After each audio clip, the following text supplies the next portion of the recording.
Well, hello, ladies and gentlemen. Welcome back to another session. This is Let's Create Africa. I think you guys by now know the drill. This is how we do it. This is where we seek to inspire, inform, and highlight change makers in Africa. And I'm thankful to have you guys on board. My name is WaihigaKMuturi. This is Let's Create Africa, top of the morning as usual. Well, not very top, but it's 9 a.m. So this is how we do, and we are glad to have all of you around. Today I have a special guest, Cece Ojany-Bekhor. Man, It's a long I name. don't know. I mean, I can't introduce you, Your Honor. So please introduce yourself, because No.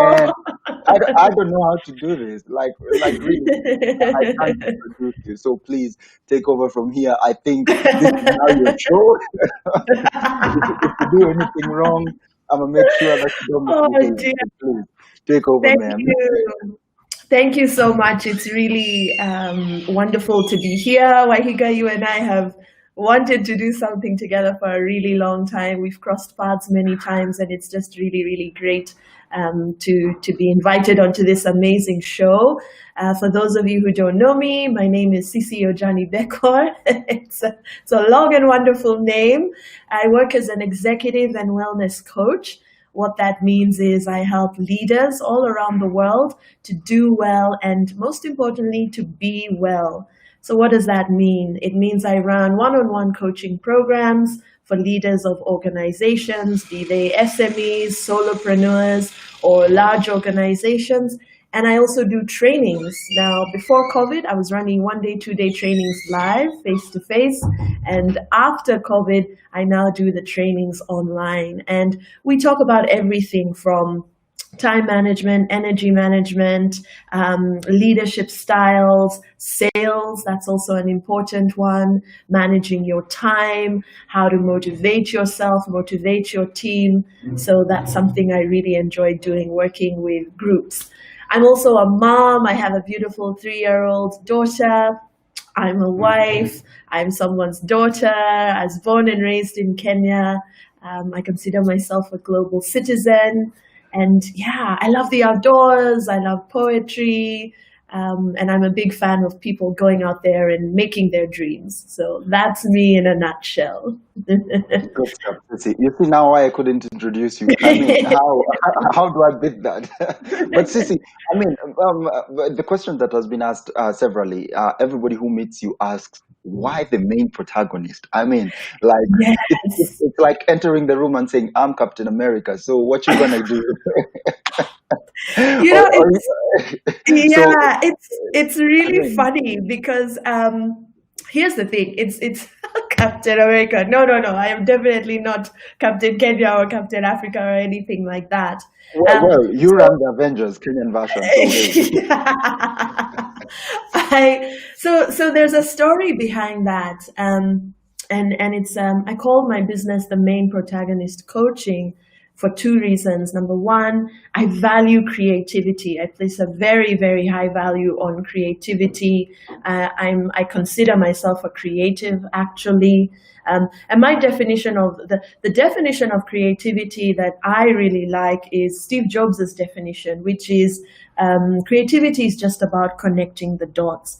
So I express creativity when I'm creating a coaching workshop. I express creativity when I'm in a one-on-one session with a client. I draw from many different sources from around the world, including right here in Africa. So I place it, and I love stories. I love storytelling. So I place a very high value on creativity.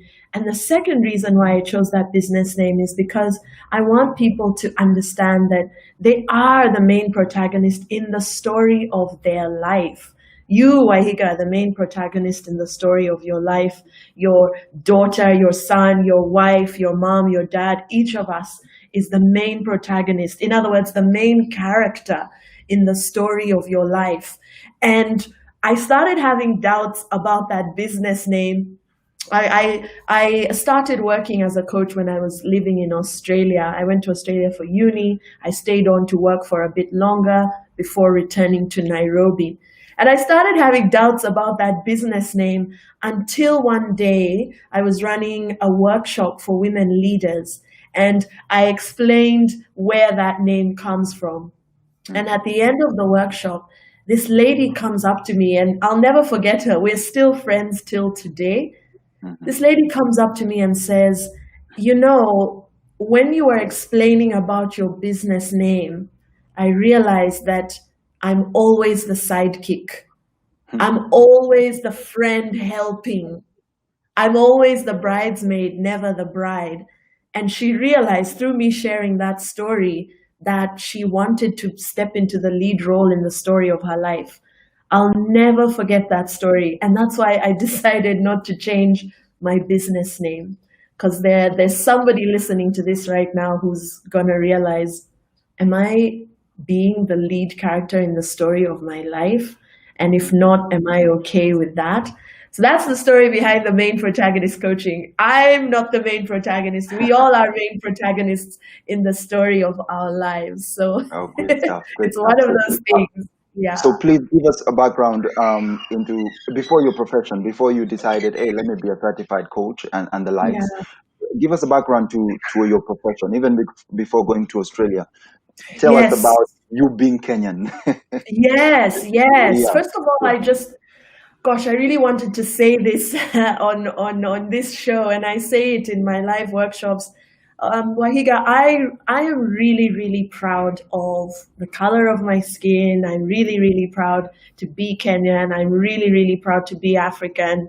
I know we've got our challenges in a country like Kenya, but I really, really love this country. I love everything about it.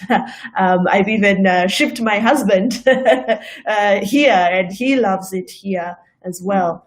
So and it's a learning. It takes a lot of unlearning and relearning to learn to love yourself thoroughly as an African, and that's been a journey for me as well. So I was born and raised here. I went to school here, and I have to admit I was that kid in school who I was a noisemaker, but I was smart. So the teachers left me alone, and I just remember thinking, I'm not feeling very excited and motivated in school.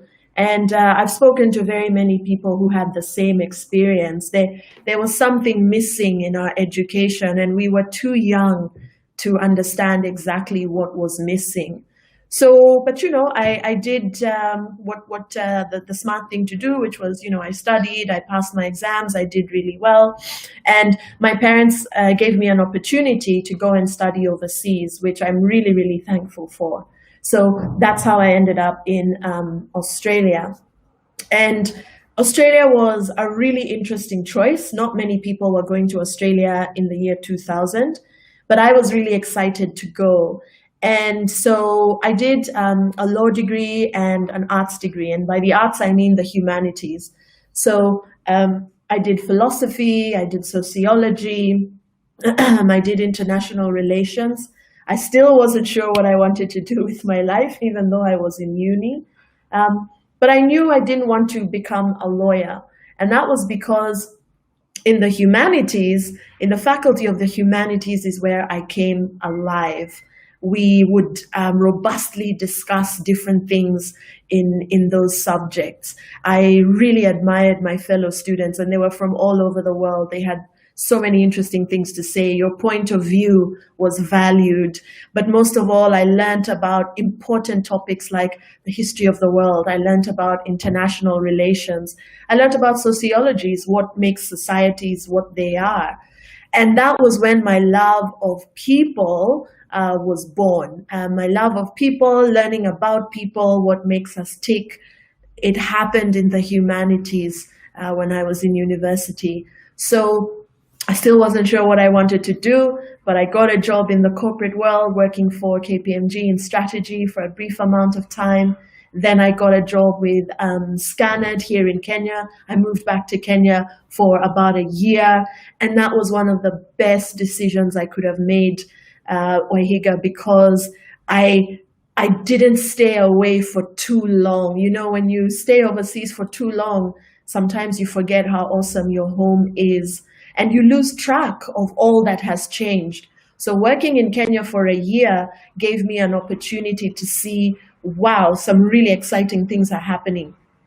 So then I went back to Australia, continued working there, again in the corporate world. And then I got to a point where I realized, again, like in school, I didn't feel I was being my best self. And that's what happens with some of us, Waihiga. There's something in our minds telling us this is not it. And some of us decide to vumilia or to just stay. But some of us, and my clients are like this as well, we can't do it. We can't vumilia. We want to find that thing that we feel is missing. So that's when I left the corporate world. I learned a lot from corporate. I have no regrets spending time there. But I left the corporate world and I decided to join the organic food industry in Australia. And again, that was such an amazing decision because that was when I learned how to run a business. My boss at the time was a founder. It's really fascinating working for a founder. I mean, the way they think is completely different to the way a traditional boss who is employed by somebody else thinks. And while I was there in the organic food industry, I decided to go back to study. So I studied part-time, getting my coaching accreditation with the Life Coaching Institute of Australia. And once that was done, I knew this is what I want to do. I really love human psychology, human behavior, and I'm genuinely interested, excuse me, I'm interested in people. And even before I became a coach, you know, my friends would come to me for advice, other managers would come to me for advice. So it seemed like a natural progression. So I started slowly, like so many of us when we're starting a business, we're just figuring it out. I started off coaching people for free to check if am I any good at this. And when I got the feedback that people were, excuse me, when people were receiving a change in their mindset and in their results, I realized, okay, I can really do this. So I got really serious. I said to myself, right, this could be a business. And here's something I did that a lot of people don't do. I then decided to invest. I made my very first big investment very early on in the business, and I paid to get business coaching. And that's something I want to encourage anyone watching this show to do. It's an investment in yourself and in the business. Don't spend too long trying to figure things out by yourself. Being an employee and being a business owner, two very different mindsets. So my business coaches, I can say, really helped me on my journey. And until today, I still continue getting business coaching from different people around the world. I also engage a coach. And whenever I'm stuck with something, I just call the different coaches I know and I get sessions. And so fast forward a few years later, and here I am living and working back in Kenya. I have clients from different parts of the world, which is really, really cool. But what I have realized, and this is very exciting to me, is that human beings are the same. We just want to be valued, we want to be seen, and we want to be fairly compensated for the work that we do. So that's why I'm able to work with both men and women from different parts of the world. I've coached Africans, Asians, Europeans, even women from China. So it's for me, it's just really exciting and fascinating to see how similar human beings are rather than how different. And then that's my journey. Oh, good. So on to that note, because you've talked about human beings on a scale not normal people speak about, honestly. What really intrigues you about human beings? I mean, of all the things you could have done, there are many other ways to actually affect society. There are many other ways to actually be part of Africa, for lack of a better word, or for lack of a better example or comparison. But you chose people, be it white, black, yellow, blue, indigo, doesn't really matter. And ladies and gentlemen, today is also Happy Indigenous Day to all the indigenous people out there. So So please, guys, like, we are thankful for the struggle that you've gone through, no matter your country, Yeah. no matter the city that you're in. Happy Indigenous Day to you all. Please remember, Yeah. we are live on Facebook, YouTube, and Twitter. So please send in your questions. We want to hear from you. And Cece is really waiting for those questions. She's big about people. So guys, let's ask her about people, because we are crazy. So Cece, why people? I Yes. mean, why human beings? Why does that matter so much to Yes. you? There are many other things Yes. you could have done. That's a really good question. You know, Waihiga, let me say it like this. If you really want to mess someone up, mess with their minds, Yeah. and then they'll do the rest. And the opposite is also true. If you really want to empower someone, start with the mind, and then they'll do everything else. So for me, when I was getting my coaching accreditation, and I learned things like, you know, if you want to change any behavior, it starts at the level of thought. Why is that? Because you'll think a certain thought. And if you think a thought for long enough, it becomes a belief, something you believe to be true. Now, your beliefs then influence your attitude towards something, and your attitude towards that thing will influence how you engage with that thing. And how you engage with that thing will determine the results that you get.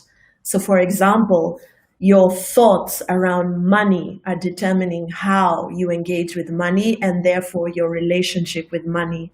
For women, our thoughts about men are influencing how we engage with men. For men, their thoughts about women are influencing how they engage with women. Your thoughts about business are influencing who you're being in your business. Once I learned that, I knew it all starts with the mind. And now I see everything through that lens. This laptop that I'm using was once just a thought in someone's mind, and now it's become a thing. Now it's become a source of power. Now it's become a source of revenue for a certain organization. It all just started with a thought in someone's mind. So what is going on in the mind, what is going on in your mind is very, very powerful. One of the things I'm teaching people this year, Waihiga, is what do you think about 2020? That's going to determine if you have a really, really terrible year or if you have one of the most important years of your life. And I tell you, Waihiga, it's so fascinating to me how I'll be on a call with somebody at 9 and their experience of 2020 is completely different to the call I have with the person at 11:30. And it's all because of what's going on in each of their minds. So when I realized that, wow, it's all in the mind. There are people who have met very few Africans, but they have a certain idea about Africans, and that will determine how they engage with us as Africans. There are people who have not met very many Muslims, for example, but their thoughts about Muslims, influenced by what they're seeing on TV and what they're reading. And by the way, that's what the media does. It's here. I mean, the mind is such a powerful thing. And what I say to people is the battle is for your mind. The battle is for your mind. If you can be vigilant about what is entering your mind, what is coming out of your mind, you're going to be okay in life. You really will. Great That's stuff. why I play around in this realm of psychology and behavior. That's really great. Cece, you've just mentioned something. And that question goes to you also. What is Yes. 2020 to you? Yes. So 2020 to me is one of the most important years, and it's because of a number of reasons. It has forced me, like it has forced so many other people, to stop. And when you stop, interesting things happen. You have an opportunity to reflect more. You have an opportunity to really assess what actually matters in my life. I thought dundaing really matters. I thought being out and about and all this really matters. But what really matters? Who really matters in my life? You know, if you're limited in terms of how many people you can hang out with, who do you want to hang out with? 2020 also forced us all to look at our bank statements and go, this is the product of all the choices I've made financially over the last few years. Do I like the choices I've made or not? 2020 forced us to be creative. A year ago, if you had asked people, for example, in a training in an organization, is our identity fixed or is our identity dynamic? Some people would have said it's fixed. Some people would have said, I am who I am. You know, I'm 30 years old now, I'm 40 years old now, I am who I am. These days, when I ask that question, every single person in the online training says our identity is dynamic, because you thought you were one way in January 2020 and now you realize you're another way. 2020 has forced us to get really, really creative. This is truly the most important year of all. 2020 is about, you know, how it started with stay home, and then it became a question of what kind of home do you have? What kind of home have you created? And so in the coaching world, there were there were so many analogies we were drawing, you know, stay home. Home can be your physical home, but home can be you, your home, yourself, going within. So it's a very, very meaningful year for us all. But it's also exciting because for me as a coach, I see people being more authentic. I see people being more vulnerable. I see people being more courageous. And those are the things that excite me. Cece, just please mention a few highlights of your work. Just a few highlights of your work. The ones that have stood out, be it in 2020, 2017. Or before. Exactly. So just mention a few highlights of your work. Yeah, so I've helped a number of people launch their businesses, which is and including right here in Kenya, which is really exciting to me. Founders like Joe Muriuki of Momentum Credit, which is a really great business.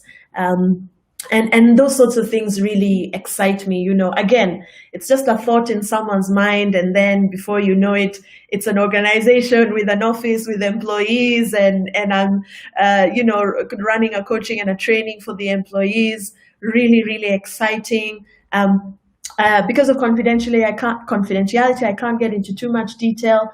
But there's so many cool stories I can share. You know, there's one lady who has gotten her dream job right here in Kenya in banking.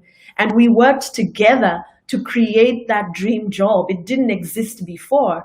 But I just invited her to play around with the idea of what would be your dream job. And now she's living that dream job. She's the head of a department in banking. And I know this woman because she engaged in the coaching program with me. I know the kind of leader she will be. She's a happy person. And so she will certainly infect all her direct reports with that happiness and that level of professionalism. Someone asked me, why do I work with leaders? And it's a very good question. And here's the answer. I can run around looking for 50 people to coach, 50 people whose lives to affect, or I can find the one person who manages those 50 people and influence them through coaching. Because that's what happens. I may be coaching just one person, but their family is being affected. Their direct reports are being affected. Who they're being out in the community is being affected. I've had clients tell me that their kids have told them they've changed ever since getting the coaching program, joining the coaching program. I remember one CEO said he hadn't told anyone he was getting coaching, but his head of HR noticed he was being different. And she said, "What are you doing? You're very different." And he said, "I'm getting coaching." And she said, "Keep doing what you're doing." So And this is the impact. I mean, I've coached investees of investment funds, and that really excites me because I love working with SMEs. You know, so many opportunities being created on this continent through SMEs. You know, so these are some of the highlights of my work. And I coach on leadership and well-being. Wellness is really, really important because I believe in order to really do well, you have to be well, Yes. mentally, emotionally, creatively, spiritually. I mean, I remember a long time ago when I was an employee, my best bosses were the bosses who were happy in their lives, you know? So the leader has a lot of influence and impact. So if you can be in the ear of that person, helping them to be their best selves, you can Mhm. change a lot of other people's lives. So I really like the ripple effect that coaching has. Great. Coaching, Cece, training. why is coaching and training, or better yet, just the whole aspect of what you do, very important to Africa, or in Africa, and even in Kenya, if we make it a bit smaller? Why is it important? Very good question. Why does this even matter? Well, it goes back to what we were talking about earlier. It's about your mind. It's about your mind. Um, I'll share with you a really interesting story, Wahiga. I was in a co-working space, and I was about to have a client session. And there were a group of people in the meeting room that I had booked. And they were Westerners. They were not Kenyan. They were Westerners. So I knocked on the door because they were running late, right? They were about 2, 3 minutes encroaching on my client's time. So I knocked on the door and I opened the door and I very politely said, "Hey guys, I've booked this room." And one of the ladies said, "Oh, we're just about to finish. Could you give us a few more minutes?" And I said, "No, sorry, my client is waiting." And I opened the door fully, and the message there was, "You're going to need to leave." Right now, all this was done very politely. There was no animosity, and in fact, even I bumped into that lady in the bathroom later, and she apologized. And I said, "No, there's not. There's nothing to apologize for. It's fine. My client's not mad. All is well. But thank you for apologizing." So me, I thought that story ended there. So I have my session with the client, we finish, I'm hanging around just doing some last minute work. And this gentleman comes up to me and says, "What you did was really cool." And I said, what do you mean what I did was really cool? And he said, "Just the way you were not afraid to say, hey, I've booked the room, you're going to need to leave." And Wahiga, that story has really stayed with me because I thought to myself, huh? Is that a big deal? Is that a big deal? And it turns out it is, because there are many people who would not have done that. And I can share another story. I was in a hotel here in Kenya back when we were meeting, many of us in hotels, about to run a training, and they had not set up the whiteboard. So again, I just go up to reception and I say, "Hey, I think you've forgotten to set up the whiteboard. Can we have a whiteboard, please, with some markers?" Yeah. And the guy behind the counter nods, reception desk nods, and I come back. And I was with a lady, the organizer of the talk. And she says to me, "I really like how you did that." And again, I'm flabbergasted. I said, "Did what?" And she said, "Just the way you walked up to the receptionist and said, 'Please give us the whiteboard.'" I would have been a bit nervous to do that. And I thought to myself, "Really? But you've paid for the room. What do you mean?" So there's something about just it's leadership, Wahiga. Isn't that what it is? Leadership. There's something very inspiring about just taking the lead in a way that is not arrogant, or ordering people around or bullying people. There's something very inspiring about that. It draws people in and it inspires them to do the same. And we need that kind of leadership here. We need it around the world, really. I mean, look at the state of the world. Mm. But that kind of leadership, compassionate leadership, effective leadership, bringing a humanity into your leadership. I have a client, Waihiga, who recently laid off one of their heads of department, and the HR person called me and said, we would like to offer this gentleman some coaching. And that is exactly the kind of leadership I'm talking about, where even when you lay someone off, you don't just throw them away. You recognize that they are not all bad. They have a lot of good qualities about them for various reasons. The relationship didn't work, but you would like this person to get some coaching. So if we all did that in a country like Kenya, I mean, everything changes. Everything changes. Great. You've actually talked about leadership, which then brings me to the question of, how is leadership in Kenya right now? Well, that's a good question. I, first of all, like to distinguish between politics and leadership, and they're not always the same thing. A very good politician will say, yesterday on the Let's Create Africa webinar, I wore a green poncho, knowing full well they wore an orange poncho. But if the people want the green poncho, a good politician will say, I wore the green poncho, especially if there's no proof and it was not recorded. That's politics sometimes. You have to play the game. You have to play the game, which is why I know I would be a rubbish politician. I would be a rubbish politician. You have to play the game. Sometimes politics and leadership come in quite nicely. Leadership is different. As a leader, you can't say, no, I wore the green poncho, because at the back of your mind, well, number one, that's a lie. Number two, if I get caught, that's the end of all I've worked so hard for. So I would love to encourage Kenyans to focus more on leadership and not so much politics. And politicians can be found everywhere. There are politicians in our homes. There are politicians in the workplace. We all know those people in the workplace who are playing politics. I was pretty rubbish at politics. I find a lot of my clients are rubbish at politics. They just focus on leadership. So I want to invite everybody to consider those two things. Just focus on leadership, focus on making a difference, focus on influencing someone. And it doesn't mean now you have to have a crowd or, a squad of direct reports that you can lead. Leadership is also about self-leadership. What do you do when you're by yourself? What do you know that question? We ask this question in coaching.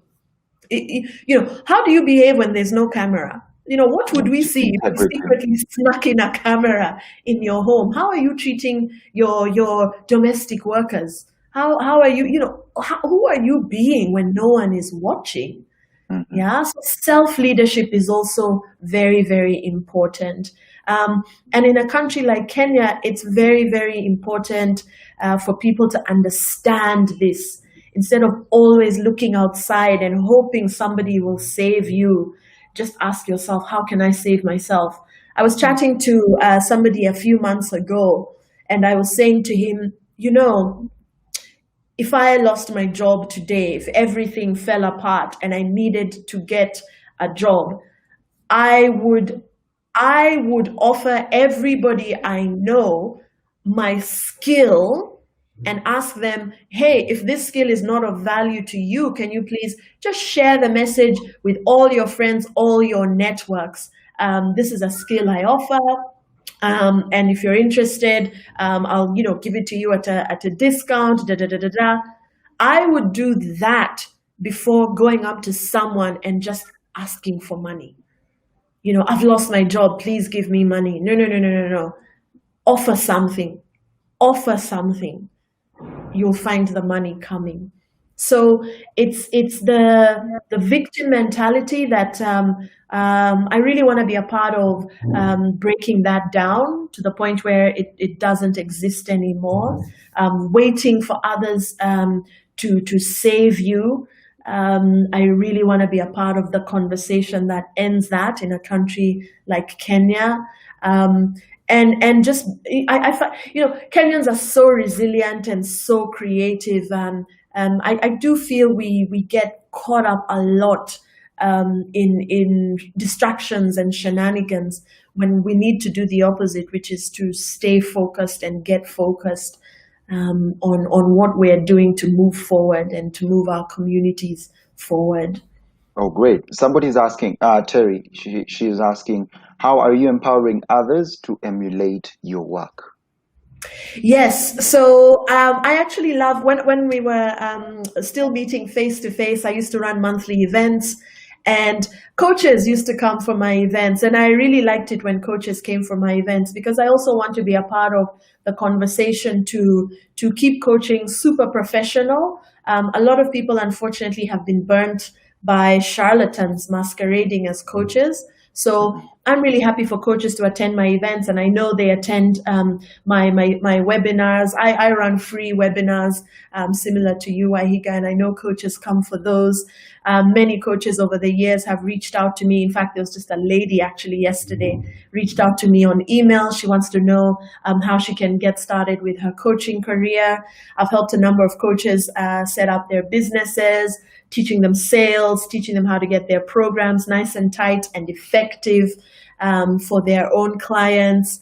But also, I spend a lot of time with coaches, face to face, and now online. When COVID started, I made an informal arrangement with two other coaches I know. We agreed that we would help one another, support one another. And I also offer a lot of free resources. People can go to my podcast, soundcloud.com/coach_Cece Ojany. Lots of free resources there. Lots of resources shared on my social media pages. And a lot of people have shared their free resources with me. So that's why I'm a big believer in, you don't have to make people pay for every little thing that you do. Share your gems of wisdom widely and freely, and charge for only certain things. Great. Somebody else is asking, whom exactly are the greatest beneficiaries of your work? Good question. So basically, anyone who is around the leaders that I coach will benefit. Their families will benefit, their spouse, their kids will benefit, their direct reports will certainly benefit, the suppliers that they work with will benefit. Coaching is about the individual. If you, for example, in a coaching session, spend too much time complaining about your accountant, your business partner, your mom, your dad, the coach will very quickly say, you know what, that's not helpful. Let's talk about the influence that you have in this relationship. So you're not given too much room to whinge and complain and be a victim in a coaching session. And that's why I actually really love coaching, because it's very effective that way. It pulls the person away from victim mode and brings them back to a place of self-empowerment. Coaching forces you to sit down and think, okay, what is my role in this situation? How can I get creative and influence this situation? That's why it's such a powerful process. So anybody around the individual getting coaching will benefit from that. Good stuff. Damaris is saying, I'm really impressed by the work that you're doing, and I'm shocked that you're willing and able to share your skills. What makes you do that, especially considering the competition in Kenya? Actually, she says the fake competition in Kenya. The fake competition. Yes, I think I understand what she's saying. Yeah. I want to share a funny story. A client of mine told me, he was very skeptical because, again, he had been burnt by a charlatan coach. And he says to me, I paid 150,000 shillings for a guy to coach me. He comes for session 1 with Anthony Robbins' book, Unleash the Giant Within. It's a big fat book. And he says, this is what we're going to be using in the coaching program. And he didn't even have the grace to offer the book to the client. He's like, no, this is my copy. You get your copy. And so this guy came to me very skeptical. And one of the first things I said to him was, "Did you get your money back?" And he goes, "I just decided to leave it." And I said, "No, get your money back. Contact this guy and get your money back." So that's some of the craziness that people are up to. So here's the thing, right? It's about legacy. What do you want your legacy to be? I'm very clear about, this is what I charge for. I charge for one-on-one coaching. I charge for organizational training. I charge for consulting. I charge for those things. But a little gem of wisdom, a podcast episode where I share some tools and tips that will help you, that's fine. I'm happy to give that away for free, because not only does it build my level of influence, it grows my level of influence, but other people have done the same for me. There are so many amazing free resources online. I have a very healthy relationship with the internet, Waihiga. I have to say, I really do have a healthy relationship with the internet. I'm very intentional about what I click on, what I'm looking for, what I'm searching for, what I like, what I leave alone. So the internet gives back to me very helpful information most of the time. So I'm more than happy to share tips and tools and tricks here and there. I'm more than happy to forward other people's information. Waihiga, when you share flyers of, the Let's Create Africa, I'm more than happy to forward that to other people. So it helps also to be organized yourself. And this is where the business coaching comes in as well. Just teaching people how to get organized so that they know, this is what I'm charging for. This is what I'm happy to give away for free. Great. Then somebody else is asking, in lieu of the pandemic, how has your industry evolved and or will evolve in lieu of the pandemic? Yeah, good question. Interestingly, coaches have been working online for a very, very long time. I have had clients overseas for the last 5 years. So for me, online coaching is not new. It's not something I started just this year, because we know that the people who may benefit from the work we do are not just located in the city or town that we live in. They're anywhere in the world. So for coaches, it's a continuation of business as usual. We just need to ramp up, for example, the number of online courses we put out there so that more people can get access to them. But yeah, for coaches, we've been working online for a very, very long time. So I think in that regard, we're okay. And those who haven't been working online are now just getting used to it and also realizing they need to have more of an online presence. Great. That's amazing, Cece. Your story, your journey, the people in your life. I mean, I know, Yes. at least I've met you enough to know about the people you love in your life. Please tell us Yeah. a thing or two about how your work has affected them. Yeah. So I'm married. A really awesome, cool guy. We went on a staycation just this past weekend.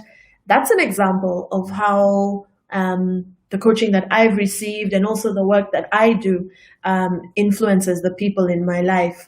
I'm that person who says to their spouse, "How are you feeling? A little bit average. Even me, I'm feeling a bit average. Why don't we organize to go away, just the two of us?" So we asked some very good friends of ours to babysit our daughter, and they loved doing it. They have 2 sons who get along really well with my daughter. And my husband and I just went away this past weekend, and I tell you, we really rejuvenated. We did nothing, Waihiga. You know how you're constantly being told, be productive, do something useful with your life. We were not useful. We I think chilled, going for the we vacation was swam. the usefulness. Exactly. The Yeah. doing nothing was Yeah. the usefulness. The doing Yeah. nothing was the most productive thing to do. And that's a concept a lot of people are not familiar with. Sometimes doing nothing, sometimes resting is the most productive thing that you can do. And I tell you, we came back to our place on Sunday evening, and we just felt rejuvenated. And here's something really cool, Waihiga. I had a meeting with a business partner on Monday, the very next day, and this is yesterday, and he said to me, Cece, last week when you told me you were going on a staycation, it really inspired me. I decided not to work this past weekend, and I spent the weekend playing with my kids. And this is a gentleman in Europe. So that's how you can influence people, just by looking after yourself. And so for me, my family, we're big on well-being. We're big on being purposeful.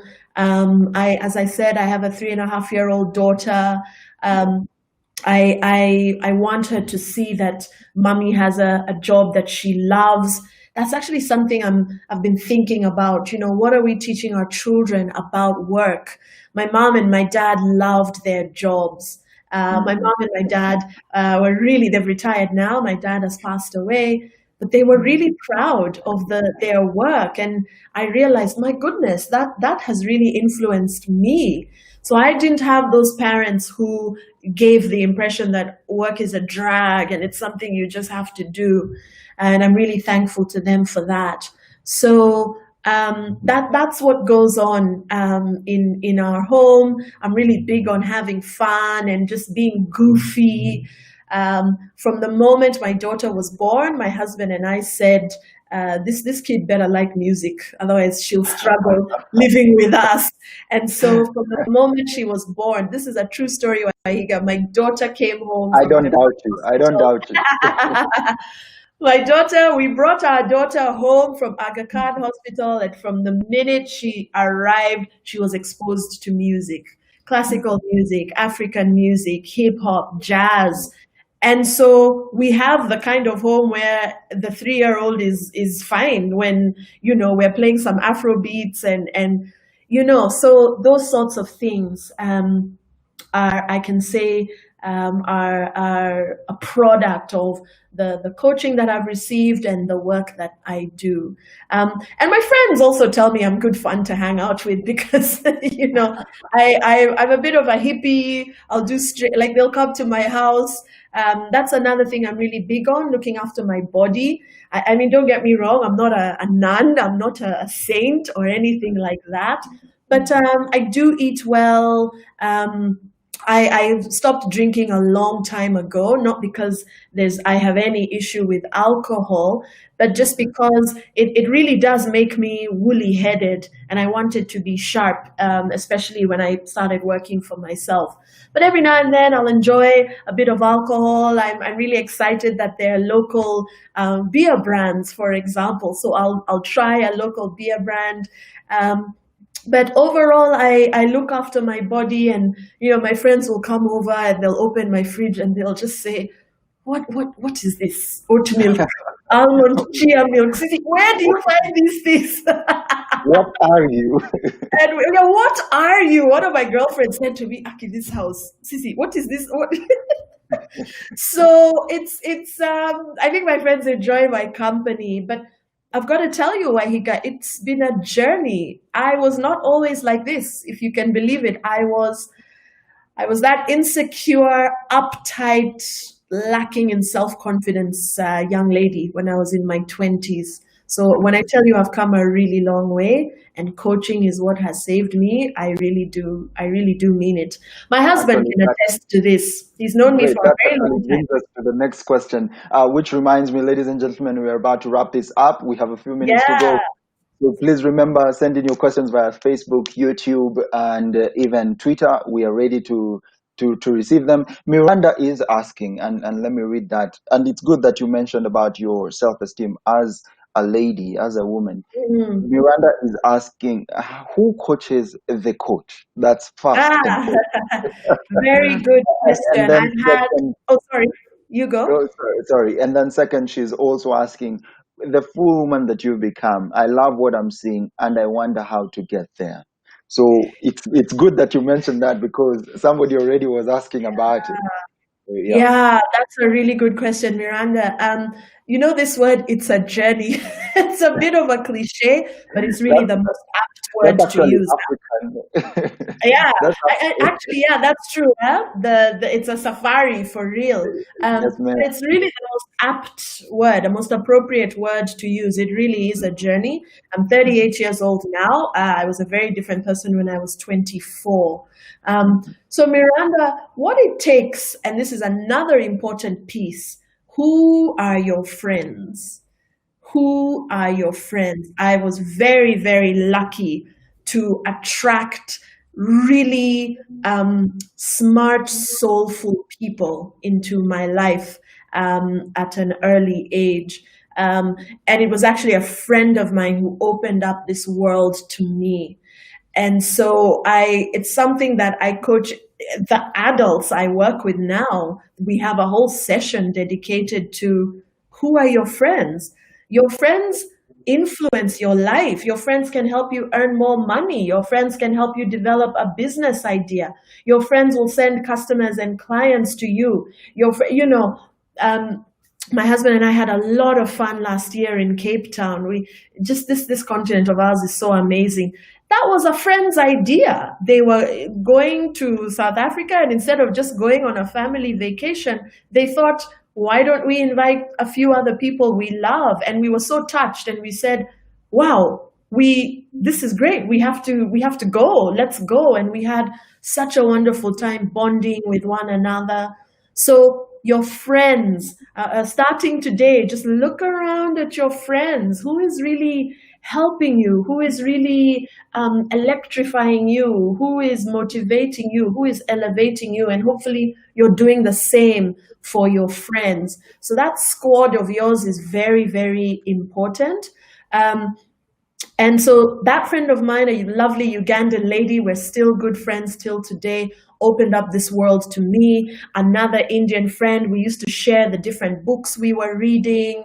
It was another friend. When I said to another friend, I'm looking for some support, but I know it's not therapy. I'm not sure what it is. She's the one who said the word coaching. And I got my first coach through her.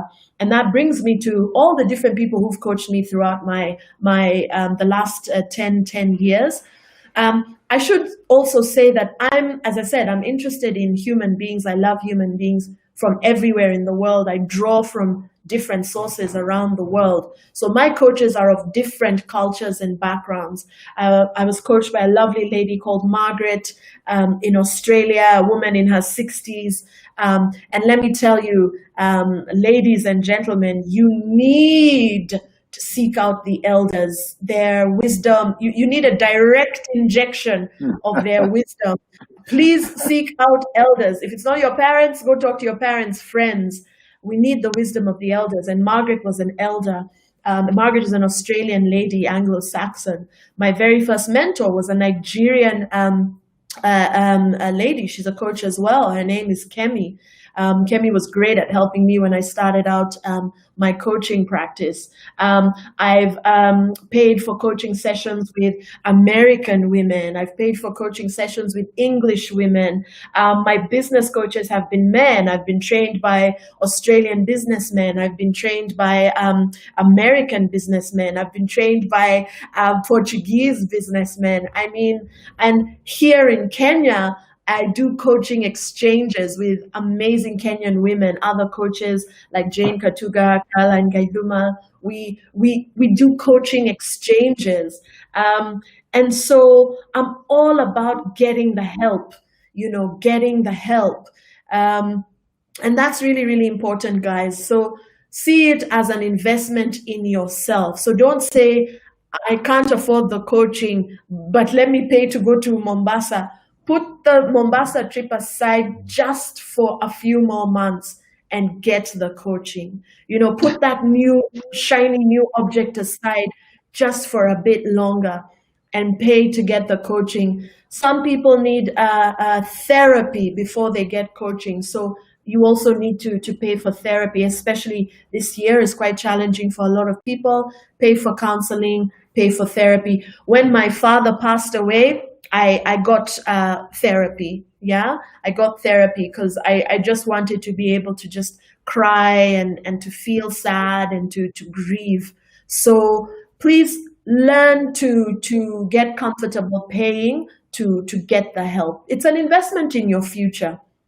Great. Roy, a gentleman from Rongai, he's actually asking, what I don't know how exactly to do coaching and mentorship and things like therapy. I Yeah. feel like it's an African. What Ah, and I'm sure you've heard that before. So what no, exactly can but you actually thank you, Roy. what exactly can you tell us about that? Because most people Yes, have avoided getting therapy, getting coaching, actually just yes, being of sane mind, yeah. because they feel like it's an African. They feel like Please it's tell us un-African. That's a exactly. really good question, Roy. Here's the thing. We absolutely, most definitely sought help as Africans. You know that saying, it takes a village to raise a child. We absolutely were there for one another as Africans. And that whole system we had, of course, got interfered with because of colonialism. There's that C word again, colonialism. Wangari Maathai, the late great, that woman, she's amazing to me, Wangari Maathai. And she has written so many incisive books about how exactly colonialism disintegrated the fabric of African society. Roy, we most definitely, absolutely 100% supported one another, helped one another, guided, coached, and mentored one another. And that got interfered with across the world. It's not just Africans. That got interfered with because of colonialism. You know, when a family unit is disintegrated because the man of the house is told by the colonial master, no, you're going to need to go to work over there, that far away place over there. Now you've started to break the family unit. And then the wife doesn't know where the husband is. So, okay, she now also has to start thinking, well, we were living on this land. Now I'm being told I need to pay to live on this land. And to pay on this land, I can only pay with the money that the colonial master says I need to pay with. And funny that, he's the one that dishes out the money. So I guess that means I have to go and work for him. So off I go to work for him. I mean, guys, get into the psychology of colonialism. It will blow your mind how thoroughly those guys corroded our brains. So, It's- Roy, getting help is completely African. Find your village. Find your village. The nuclear family is struggling at the moment because what used to be the work of the village now just falls on mom and dad, and it's too difficult.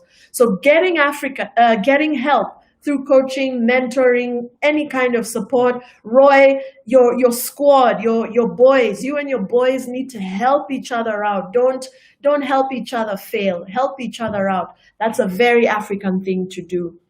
Africans don't Cece, roll solo. Africans don't roll solo. We love connection. We love Sydney, you collaboration. brought in something. I think you just mentioned something. Two things: colonialism and near feminism. That people have actually just all of a sudden woken up about. Unfortunately, we don't have the time to cover colonialism. Yeah. Yes, Like another day. yeah, the full stretch of it. Neither feminism, but what's just your small take on feminism? Are you a feminist? Actually, that's a question from Wangare.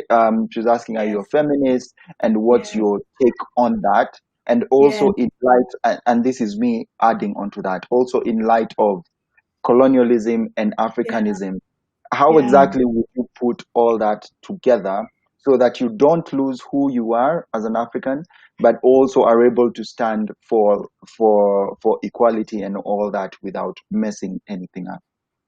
Yeah, that word feminism is so loaded these days. How I like to say it is this. I started off by coaching only women, and I was only coaching women on their careers because it was all about empowering women.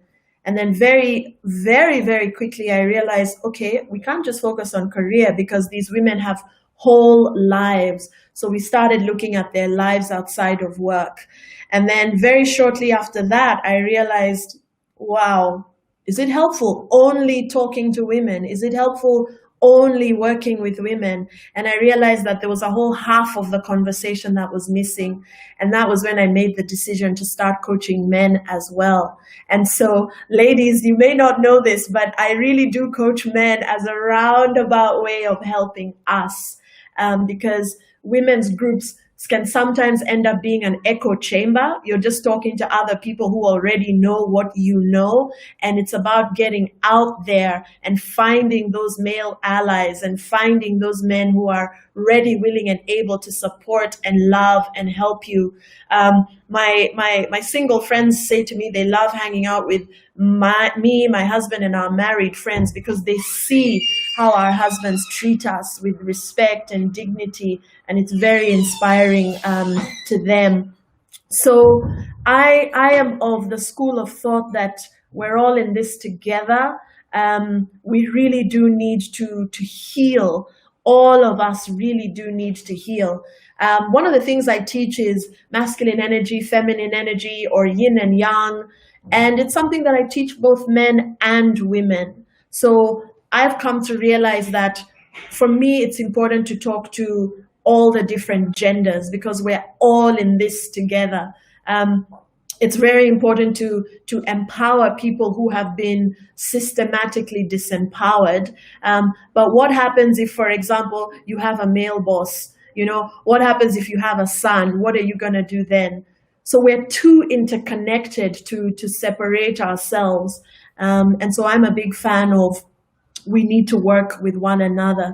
So seek out those people of a different race, a different tribe, a different gender, a different age, who are ready, willing, and able, a different profession, different economic status, who are ready, willing, and able to learn from you and to teach you as well. That's where I think the key lies.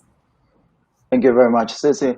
Which also reminds me, now that you've actually talked about Africans learning from one another, I think I also need to remind people it's Happy National Indigenous Peoples Day, and we are. And something we need to also remember is, as much as we're trying to conserve nature and take care of wildlife, etc., it's very important to actually take into consideration indigenous knowledge. It's unique. It's amazing. It's a lifetime. It's powerful. I'm looking for the right one. It's powerful because they've been there, done that, and minus neocolonialism. I think we should really also learn as Africans to rely on that. Which brings us to the last two questions. Cece, what does Let's Create Africa mean to you? It means exactly that. Such an apt and powerful business name. Let's Create Africa for me is about showcasing that Africans are just as good as everybody else. You know, we don't always need to look elsewhere for experts and leaders. We're here. Seek us out. We're here. I mean, there's Waihiga, there's myself, there's all the other African leaders, Kenyan leaders. You just have to jump onto LinkedIn to see the amazing things Kenyans are doing. So that's another thing I want to invite people to do. There's a lot of great content coming out of this continent. That's a whole other that's a whole other webinar. That's a whole other webinar. Even the land itself is very, very powerful. So I'll leave you with that tidbit. Go do some research on how powerful the land of Africa is. Good stuff. And then we go to what's the one book that you've read that has turned your life around, or rather turned your perspective? I've read so many books. I was a bit of a book nerd when I was younger. The ones that have stood out to me the most, and there are many, include books like Ghana Must Go by Taye Selassie. The books that women like Chimamanda Ngozi Adichie and Taye Selassie and Sefi Atta, those books, I saw myself in those books, books about modern day Africans. And I really, really loved that. That's the power of creativity, whether you're creating a TV show or a book or a docu-series, for people to be able to see themselves is very, very powerful. So I'm really grateful to those women for being courageous enough to write books about modern day Africans. Their TED Talks are also really, really powerful. Another book I should say that really stood out for me is the autobiography of Malcolm X. And I have a bit of a crush on Malcolm X. He's so remarkable. Okay. And my husband knows that. He's like, I don't blame you. That guy was amazing. Malcolm X's autobiography was the first book I ever read where somebody was so honest about, hey, I thought it was this, and then I found some new information and I realized it was this. And he was not afraid to change his mind. And if we had more leaders like that, where you're just able to say, oh, I have new information and I realized I was maybe wrong, or maybe I was misguided about the things I used to believe in before. I found that really, really powerful. And he was so eloquent. That guy, he was so eloquent and so calm and so magnetic. He commanded respect and attention, which is a really difficult thing to cultivate. Another book which really moved me was I Know Why the Caged Bird Sings by Maya Angelou. And that was the first book I ever read where a woman was unapologetic and completely transparent about the mistakes, even the mistakes she had made in her life. So many of us are so busy hiding. We're trying to impress people. And Maya Angelou let it all out in her autobiography. And that's a sign of real confidence when someone can say, I made a mistake and this is what happened. Let me tell you some more. Let me give you the tea. So I read those books when I was quite young, and they really moved me. I love the poetry of Khalil Gibran. Gibran Khalil Gibran is a Lebanese poet. You've heard of Shakespeare. I found it hard to understand Shakespeare even in school, but the poetry of Khalil Gibran, the poetry from the Middle East is very, very powerful. And he wrote a book called The Prophet, and I want to encourage all of you to get it. It's got some very practical but beautifully written advice. So, there's so many.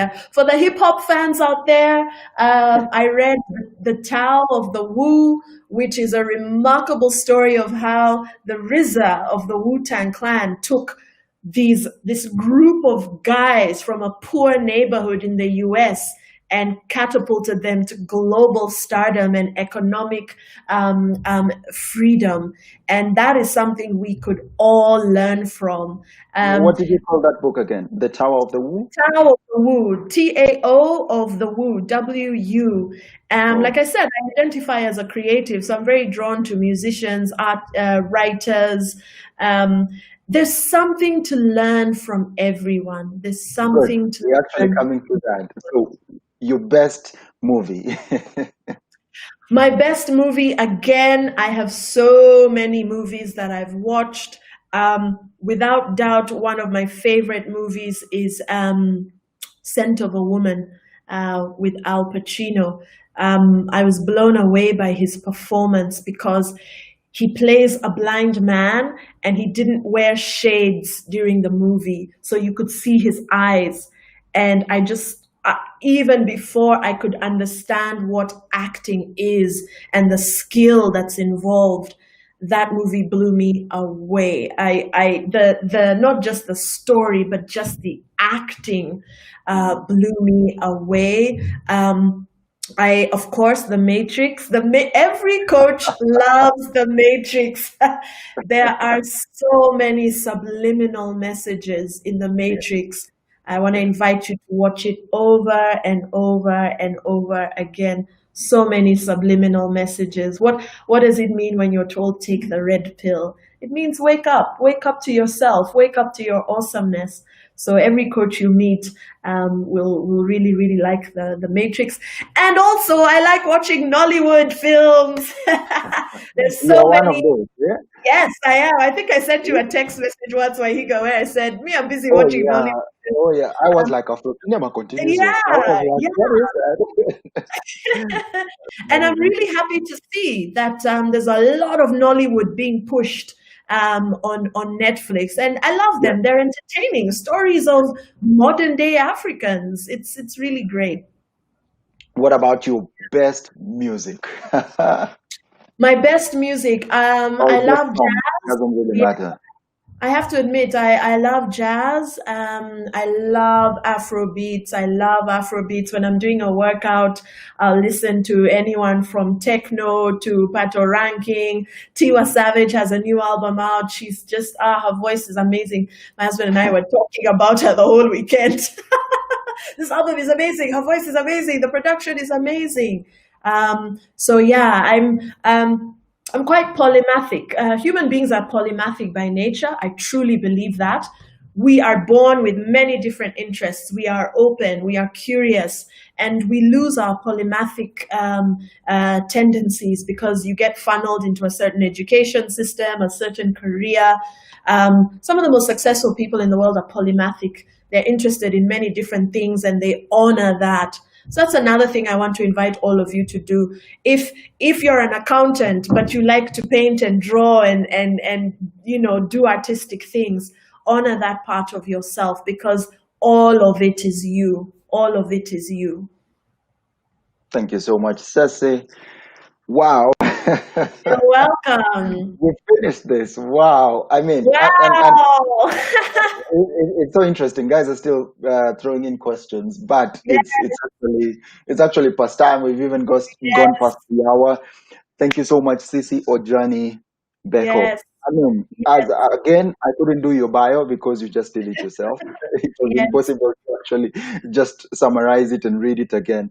But yes, ladies and gentlemen, we've had Cece Ojany, the lady who pays for all services rendered. Doesn't matter who you are.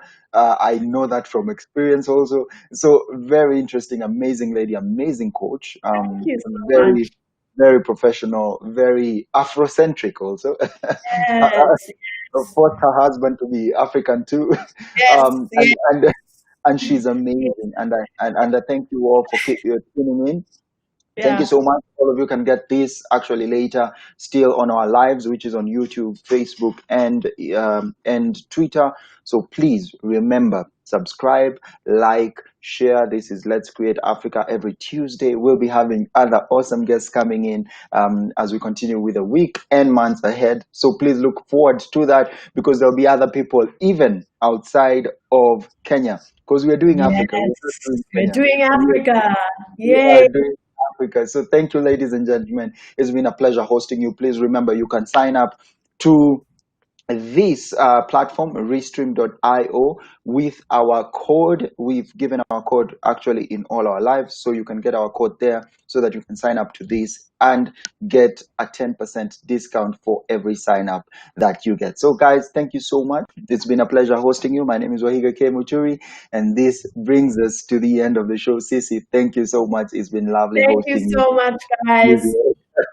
So, ladies Love and it. gentlemen, Yeah. you know how we do. You know how we do. Please continue throwing in your questions. Continue letting us Yes. know, hear from you. We are glad. Thank you so much. Subscribe, like, share. Remember.